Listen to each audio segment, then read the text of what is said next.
Welcome to Philosophy 2230, Modern Philosophy. We're picking up with Immanuel Kant's essay in answer to the question, what is enlightenment?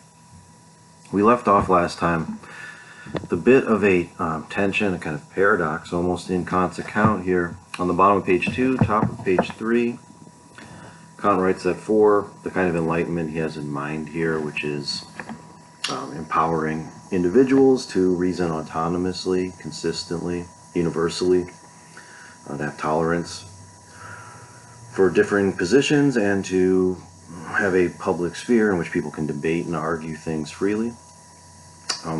Anyways, we come to a tension. He says, for this kind of enlightenment, the European enlightenment here in the 18th century, nothing is required but freedom, and as we ended last time, we noted, in ending last time, that the kind of freedom Kant is talking about here is often what we would today call something like political freedom. It is the kind of freedom we think of when we think of exercising our constitutional rights in the Bill of Rights, for instance, right? So freedom of assembly, freedom of speech, freedom of religious worship, and the correlated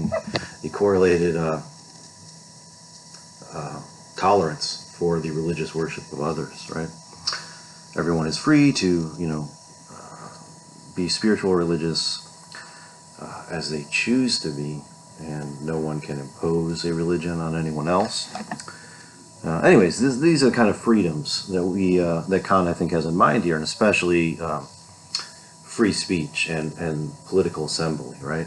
People coming together to argue and debate various political positions and to sort of help shape their community and their nation's politics and policies and important decisions. He says, I hear on all sides, though, right? So all we need for enlightenment to flourish is freedom, political freedom, and yet, Kant says, I constantly hear refrains, utterances that seem to indicate that freedom is not something highly valued in our society, and he gives us a number of examples. In the military, political freedom seems like it has no place, right? A drill sergeant will, wants to drill the soldiers, wants to train the soldiers, does not want the soldiers to be debating things, particularly not the drill sergeant's orders. Try it sometime. The tax collector argues, do not argue with, or says, do not argue but pay. In other words, when you pay your taxes, if you pay your taxes. The IRS, its agents, tax officials in general, in Kant's time in Prussia, do not want to have a discussion about whether or not you think tax laws are just, whether or not you agree with the amount of your tax liability or something like this. They want you to pay. You are supposed to pay your taxes, not argue about your taxes when it's time to pay them. Also, religious authorities, a pastor, a priest, a rabbi, and so forth, an imam. Such religious authorities seem to say, do not argue but believe. Not the fairest characterization necessarily to characterize all religious authorities as holding the position that followers should not argue but should believe. Nonetheless, right, the idea is something like religious authorities mediate, come in between the divine and their audiences, their flocks, the groups of the faithful followers. And so, in other words, the followers, the laypersons, your job is simple. As a member of the faith, you must believe. And if you take it upon yourself to argue, to question, for instance, the existence of God and other church tenets or other tenets of a faith, then you are sort of overstepping the bounds of what you're supposed to be doing there, and essentially are not having faith. So in other words, Kant is saying, well, on the one hand, all we need for enlightenment is political freedom. On the other hand, everywhere we look, we seem to find people's freedom restricted, as he puts it on the top of page 3. So what does this lead Kant to do? And this also kind of mirrors an earlier tension too, just to briefly note it, right? He mentions that guardians are responsible for keeping people in a state of dependence and ignorance, and yet he also says that the people themselves who are in this condition of ignorance and dependence are responsible for their own condition because they are being lazy and cowardly, as he puts it. So on the one hand, it's the fault of the adult human being who doesn't become capable of reasoning for themselves. They are responsible for their own ignorance and dependence on others to do reasoning for them. However, it's also the guardians, that is, the authorities in people's lives who condition us from the time that we are children to accept this kind of authority, to go along with it, to subordinate ourselves to it. So you have a sort of tension in Kant's account of guardians, as responsible for the fact that people are ignorant and dependent on guardians, and yet it seems like the people themselves too are responsible. And ultimately, I think you can resolve that kind of a tension by just saying, look, both guardians and their wards, their audiences, are co-responsible for that situation, where one person or a small group of people are the experts and the others are passive kind of recipients of expert knowledge who then just must repeat these formulas that they are provided with by their guardians. Now, in this other tension now that I'm trying to draw our attention to is the tension between political freedom and all of the restrictions we find on freedom. You can find that today in this country just as you could in Kant's life here in Prussia in the 1700s. There is much talk of freedom in this country, the United States. I can't think of another word or ideal that is more significant to this nation and its history, and yet, right, there have been so many restrictions on freedom in the past and even today.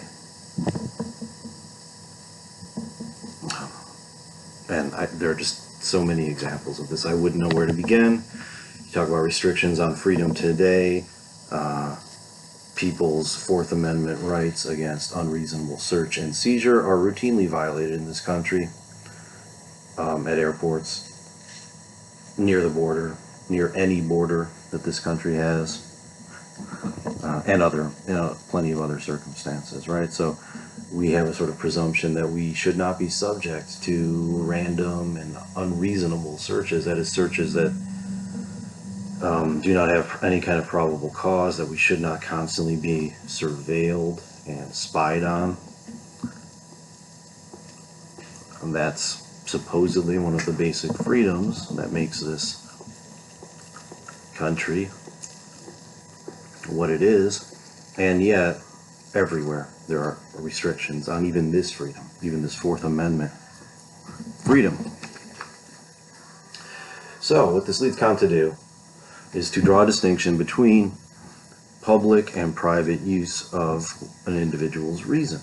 And the idea here is, if we can draw this distinction, it's not just a conceptual distinction for Kant, but he thinks if we can draw this conceptual distinction and then sort of make it into a reality, then what we'll do is we will overcome this tension between freedom and leaving people to be free.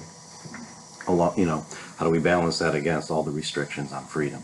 So Kant's answer in a nutshell is, we restrict people's freedom in certain situations, and in other situations we don't and shouldn't. And there are good reasons to restrict people's freedom in certain situations, and there are no good reasons to restrict their freedom in other situations. And so it's this private versus public distinction, and it's confusing. It certainly confused me the first time I read it, confused me probably for a few years. But you read these texts over and over again if you spend some time in philosophy, and eventually things click and you understand them. let's just have a look at page 3 where Kant writes, by public use of one's reason, I understand the use which a person makes of it as a scholar before the reading public. Poor Kant, he can't even articulate his own conception of the public use of reason without sort of thinking of this public use of reason in an academic context. He's, quite a professor, isn't he? His conception of the public use of reason is you write a letter to the editor of the local paper, you publish in some public venue your thoughts about something. Now they're just your thoughts, not the thoughts of whatever organization you may be employed by. But the idea is we all have this freedom to exercise our public use of reason on our own time. So often, that was, I think, what confused me when I first, came across this many years ago, is, what Kant is calling the public use of reason is something that we often today would think of, I certainly did, as what you do on your own time, which to me always struck me as private, right? That's my business. What I do on my own time is my concern.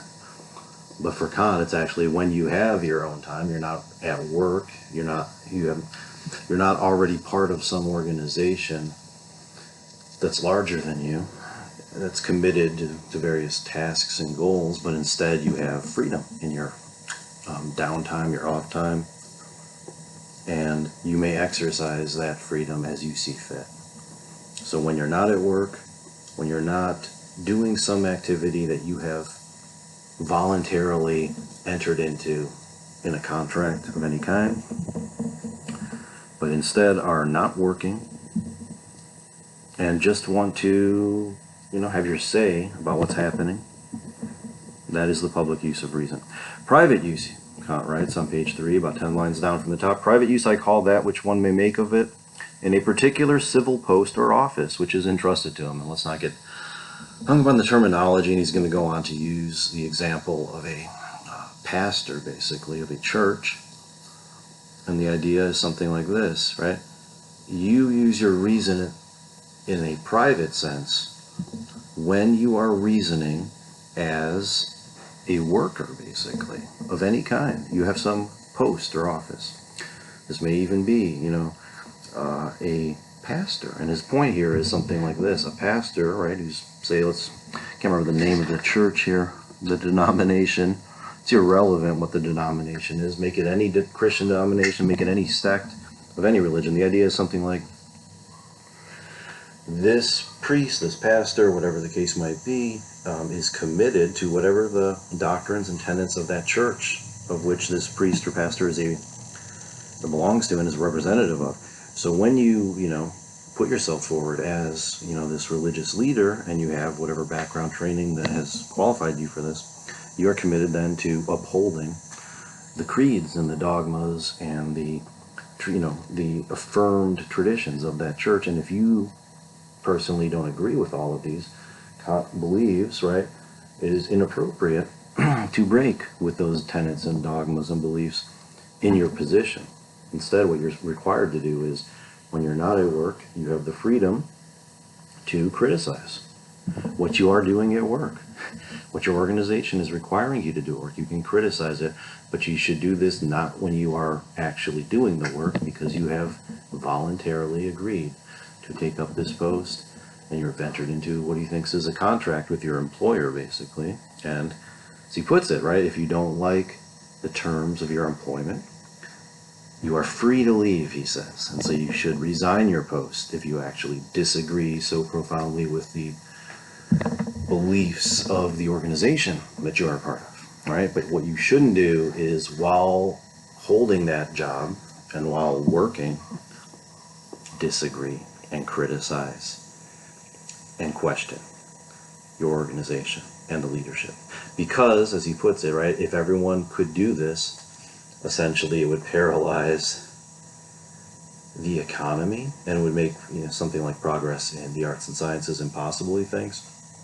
And so this is his bargain, basically, that he wants to offer people, is we must protect public freedom for people when they, so long as they exercise this freedom not insofar as they are the members of some bigger organization, like the military, like a church, or like an employer, but instead as individuals when they don't have some task that they're working with others to accomplish, but have time, supposedly. If you're not working multiple jobs, if you're not underwater in debt, you have time to then, have your say and weigh in on the issues and disputes and controversies of your time.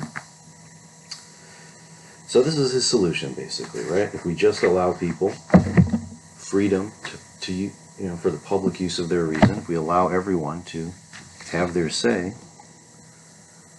then the restrictions on freedom in churches, in the workplace, in the military certainly, are all justified. They're all justified because you still get to be free when you are not actively doing your job. Something like that, right? So you still have this fear of freedom, and you can even criticize. You can criticize issues around your workplace or your church, right? Military, it's a little trickier, but even there, it's possible too, right? And you can even see this in the policies of large organizations such as Cal State itself or the military, etc. You can't, for example, let's say I can't, as a professor here, right? I have access to like university letterhead that I use to write letters of recommendation for students. I can't take the university's letterhead, right, and then give my own political opinion about something using the university's seal to sort of give it the appearance of official business or something, official state business, and then sign my name at the bottom, right? You're not allowed to do that sort of insofar as you are a member of this wider organization. However, you can freely do it sort of as an individual on your own time. So, for example, I can't criticize, the present administration or something like this as a professor of this university.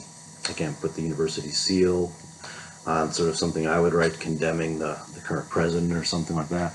But what I could do is be critical, without the university's resources and without its, name or something like this. And as a private individual, I'm free to exercise my rights like anyone else. What I can't do, right, is do that sort of in the course of teaching, supposedly. No. Something like that, according to Kant. I think, it's actually messier and much more complicated in our current situation, both legally, socially, ethically, politically. Yes, I'll leave it at that, right? But Kant's conception is something like, you give people all the freedom in the world when they're not sort of in these contracts, more or less, with larger organizations, where they have not freely sort of consented to some form of authority in pursuit of a common goal, right? Faith and fellowship with others in a religious context, economic advancement, and just kind of making and doing things that are useful for both ourselves and others in a economic and work context, or promoting something like safety and the autonomy of and the ability of our nation or state to have sovereignty, right? What's the purpose of having a military in the first place? Something like defense of one's nation from foreign invasion or something like this, right? So in all these cases, you've entered voluntarily, supposedly, into these agreements, and so therefore you're obligated to follow orders, basically, even if you disagree with those orders. And then what you do with your disagreement, if you do disagree, is you articulate that on your own time, and not as a member of that church, of that armed force, or of that company, according to Kant. All right. So let's skip past all this this issue then of clergymen, right? Because that's just his example, right? And he's saying something along these lines, right? If you are a religious leader in your community and you disagree with the dogmas and the tenets of your church, if your church is, formulating new policies and you disagree with them, he thinks, right, you can be critical to a certain point. You just can't do this while you're doing your, the services you have committed yourself to. You have to do this as a private individual, sort of on your own time. Not so you can't be giving the sermon on Sunday morning and doing it, supposedly, according to Kant. Right. So, but he also says there's a limit here, right? So if you start to find yourself completely at odds with your organization, you are obligated to resign ultimately, right? If you can't do your job without feeling you are violating your own ethical code or something like this, then you must resign. Okay, now I want to look at some remarks he makes on the bottom of page 4 to 5. The touchstone of everything that can be concluded, and touchstone's an important word for Kant. He's saying there's a real limit here. There's a limit to what we may consider settled law and settled decisions here. This would apply honestly to the American Constitution in a very interesting way. Right? It's often taken as almost a sacred text, and that also applies to the German Constitution, for that matter, that came after World War II. These are almost sacred texts in certain contexts, and yet what Kant is saying here is we should never treat them as sacred. These were established by human beings at certain points in time and can be remade as we deem necessary. In other words, he's saying no generation of humans in history has the right to legislate for all humans throughout all history. Everything that is settled in the past can be changed. Okay, and law understands this. The law in this country understands it, certainly, because on the one hand you constantly have appeals to precedent, that is past court decisions, but you also will have breaking with precedent, and we call that progress often, or regress in some cases as well. But in any case, it's certainly a possibility, right, that a judge or a jury will decide something and that can change settled law in the past. The touchstone of everything that can be concluded as a law for a people lies in the question whether the people could have imposed such a law on itself. So we don't need to ask ourselves, for instance, what did the founding fathers, quote unquote, think about something? We need to ask, could any people reasonably impose a law like this on itself? And Kant is going to go on then and say, you know what? The answer, of course, is going to depend. We're going to have to do this with each generation of history, assessing our own past, the legacy of this past, and deciding for ourselves what we think needs to happen. So we can never just say, well, all I have to do is point to this church dogma, this political document, such as a constitution, etc., and it'll have the answers, and we just have to follow what it says, right? Kant is reminding us, right? We are the ones who make the decisions here, and we get to decide whether or not laws and traditions from the past should still apply, and if not, how should they be changed? Okay, now we are going to wrap up by looking at just a few passages on pages 5 through 7, so let's do this fairly quickly. The bottom of page 5, he's going to draw another distinction that's worth at least thinking about. If we are asked, quote, do we now live in an enlightened age? The answer is no. We don't live in an age when enlightenment is a generally prevalent condition.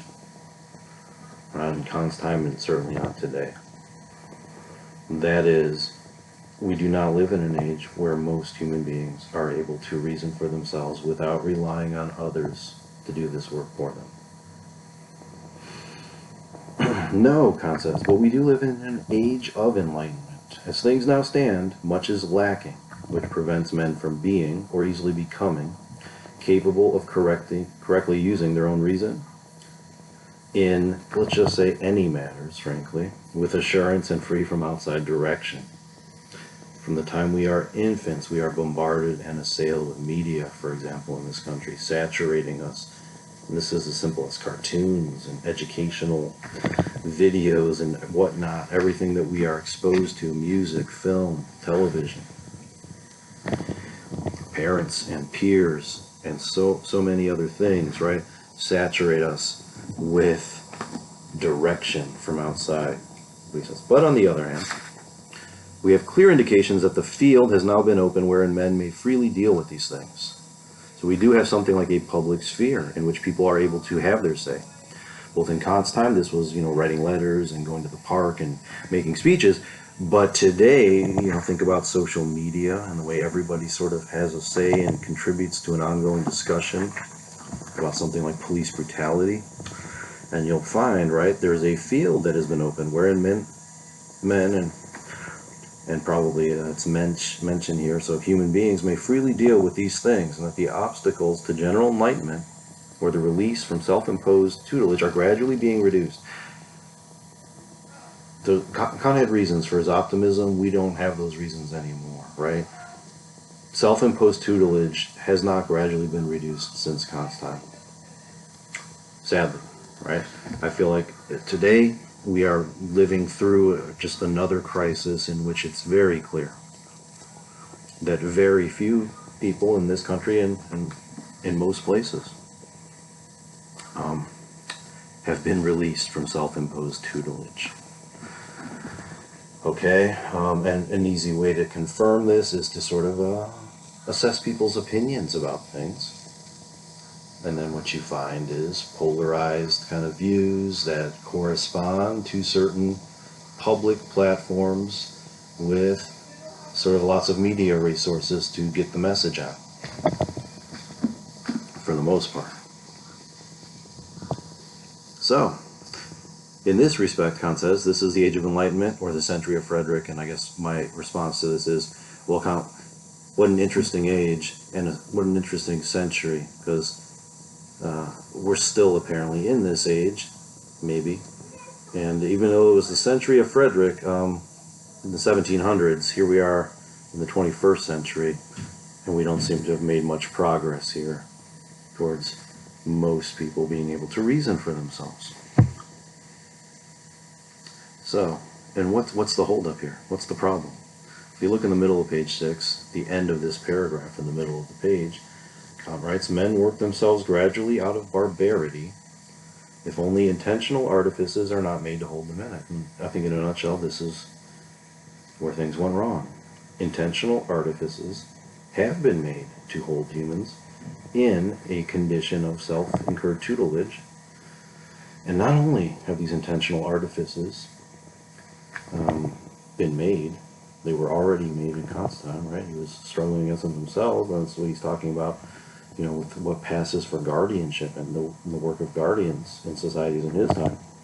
Well, if anything, that's gotten much worse and much bigger in the interim. There are far more guardians today than there were in Kant's time. Far more teachers, far more religious authorities, far more drill sergeants, honestly, as well. And just countless authorities on everything. I mean, go on the internet, type in a question, you'll find 100 different people on 100 different websites telling you the answer. Okay, so let's just wrap this up with a little metaphor Kant uses at the very end, which I think is helpful, and just show that he recognizes something I'm trying to draw our attention to here. Didn't recognize it enough. I don't think he could have anticipated.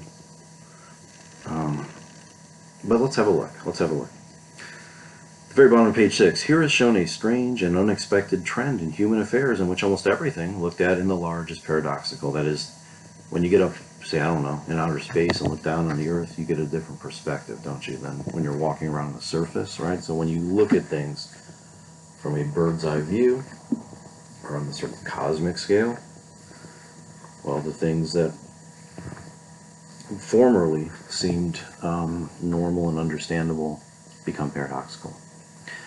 What's this paradox? Well, he says, a greater degree of civil freedom appears advantageous to the freedom of mind of the people, and yet it places inescapable limitations upon it. So in other words, by promoting the maximum amount of civil freedom, you do promote people's freedom of mind, yet you also limit, he thinks, inescapably limit their freedom of mind. For one thing, all civil freedoms have corresponding obligations, right? My right to free speech doesn't trump your right to free speech. So in other words, I can't talk over you and shout you down and prevent you from speaking and claim that I'm exercising my First Amendment free speech rights.